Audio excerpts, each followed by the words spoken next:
Guys, welcome back to my channel, and this is the second series on step by step on how to create a responsive website. Now if you have not watched the first video on this series on how to create a responsive website, please just go and watch the first video so you can really understand what you're going to do, so that you can understand this second video you're about to watch. And guys, please, if you've not subscribed to my channel, please do, and please do press the notification button so that anytime I upload a new video, you will be the first to see. And also please do share this video so that others can see it. All right, let's dive into this particular step, step 2 of how to create a responsive website. So you've already bought your domain name, you bought your hosting plan, and the next thing you need to do is already your cPanel has been given to you. Now there are two ways you can open. You can open through your cPanel, but I like opening through my dashboard here. All right, now here you click login. You come here where you have my account and you click on login. So you type in your email address, then your password, and you click on login. Now this is my dashboard. Now you can see all the website I have here, megaitech.com.ng. This is my particular website. Then this is Joyful Design. This is the website I create for somebody. I help the person to manage this particular website, and this also is what I created for an NGO, mothersheartfoundations.com. and I also help them to manage this particular website. Guys, if you are able to, if you know how to build and create a website, you make a lot of money from it. If you are there's one part of creating the website and another part of managing. If you want to manage for your client, they get to put you on their payroll and you start managing their website, updating, and do some management of the website. And also the creating side is another part where they get to pay you for designing and creating their website. So now when you come here, you want to go straight to your cPanel. So you can I click on this particular website or domain name, and I'll scroll down. It's still loading.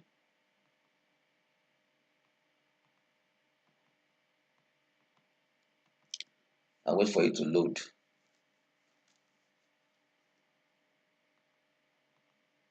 Okay, now if you go down, you go to cPanel and click on cPanel. Now it's taking you to login again just for security reasons. So you have to enter your, already I've saved my domain name and my password. That's why I don't need to enter it over and over again. So I click on login, and this will take me to my cPanel. All right, this is my cPanel. Now I'm going to explain some things here. Now this email, this is where you create your personalized email account. If I click on this particular email account, I can create a personalized email. For instance, look at this is an email I created, customercare@megaitech.com.ng. Now if we want to create another email address, so we come here and click on create. Now you put your username here. Maybe I'll put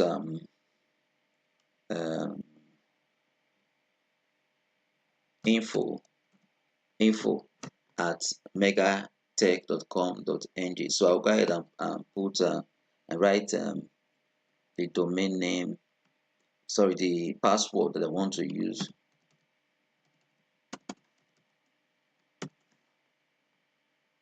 I put my password and I'll go ahead and click create, and this will create this particular email for me.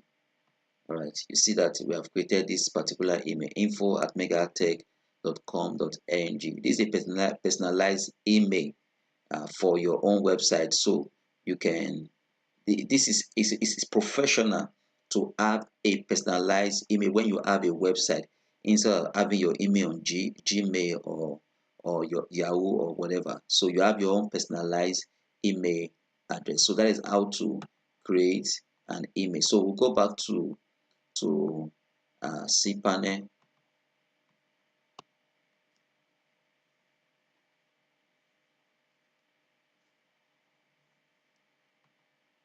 So here we have these ones. There are functions that we may not need to talk about now.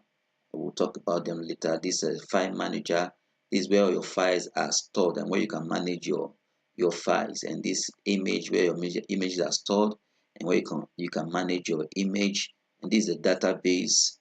Okay, we'll not talk about this today. All right, so you go ahead, go scroll down, and we're looking for what we call Softaculous. All right, this is Softaculous app installer. So you can either use WordPress, Joomla. There are various website builder that you can use, but I would advise you always go for WordPress. Why WordPress? WordPress is a very simple web builder that you can actually use. It is a you can just take and drop on your particular site to build your website. All right, let's click on this particular one, WordPress.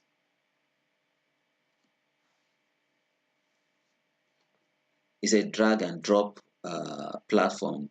Just drag and drop. All right, we wait for it to load. All right, so this is where we have we can install and start building our website. All right, so you come to install, click on install. You see quick install and custom install. So I'll click on custom install. Whichever you click on is okay, but I actually go for custom install. Click on custom install, and you see that your website, your domain name is already there. All right, now I have already built a site on this domain name, but I can build a subdomain name. All right, so all you need to do is just remove this one, click, go down, enter your admin username. The default is admin, but you can add like 1 2 3, so that then your password. Now your password must be strong, and you alone must have access to your password. If any other person has access to your password, they can take over your website. So you enter your password. When you are done, you can just click on install. So when you click on install, it starts installing that particular website. Now, and the reason why this did not install, I already have that website. I already created that website. So by the time it install, you go back to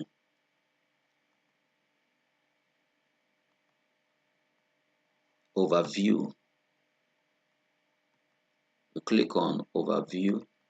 Now you can see all the website I have here. So I already have Mega High Tech here. So if I click on it,